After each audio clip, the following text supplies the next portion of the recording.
So in our series on Kabbalah and the women of the Bible, we'll start chronologically with Eve.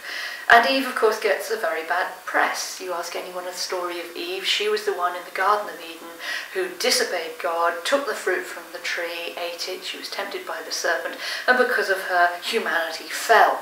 Well, from a Kabbalistic point of view, we don't see it quite like that, which may not be a surprise to you, because the whole idea is to see the allegory, the idea, the story behind it, what's in it that's good for us to learn from. And if we could just see all the spiritual texts as what is there in it that's good for us to learn from, then it really helps us along our life and can help us get over some of the prejudices in faith. Now, on the Kabbalistic tree of life, we have God at the top. This is the primarily masculine active column, so it has Adam here, and this is the primarily feminine passive column, which has Eve here. And I just need to re-emphasize it, just because it's primarily masculine doesn't mean it's men. It's the masculine in all of us. And this primarily feminine doesn't mean it's women, it's the feminine in all of us. And we all have different levels of masculine and feminine inside. Now, Eve is here on the feminine at the top, right up in the supernal triad, because as the first woman, she's primordial in our story. Now, Kabbalah teaches that the Garden of Eden was not a physical place. There are lots of archaeologists and historians who place it somewhere around Iraq near the Euphrates. But in Kabbalah, it's not a physical place. It's the psychological world where humanity's souls are developing before they're ready to come down and put the coat of skin on to come and live on the earth. Now, the thing you have to do on earth is make choices. You can't live on this planet without making choices. Choices are what we do every single day, and not choosing is also a choice.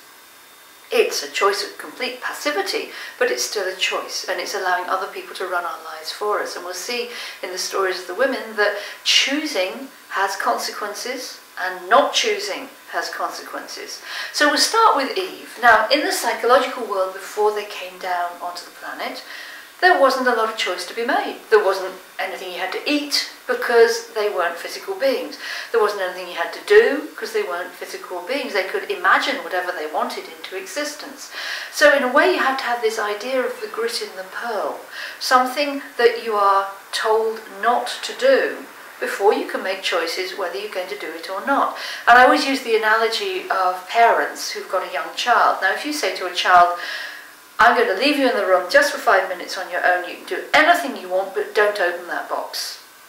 Anything you want, you can play with anything in the room, don't open the box. You can play with anything, you can do whatever you like, but just going out for 5 minutes, don't play with the box. Remember, don't play with the box. You'd hardly have time to shut the door before that child would want to know what was so important in that box. They might circle round it for a while, but most kids would just have a quick look inside the box. And that's the parallel legend of Pandora's box. These stories come round and round and round again.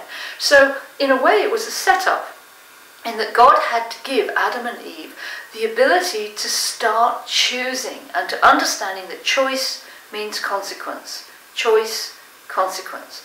So Eve in fact was the first human being to take any idea of choice. Adam didn't even choose. She gave it to him. He chose to eat the fruit once she'd given it to him. And then he blamed her afterwards, said, it was the woman who gave me of the tree, and I did eat. So all these are choices. Eve chose to pick. She chose to offer to her husband. He kind of chose to take it.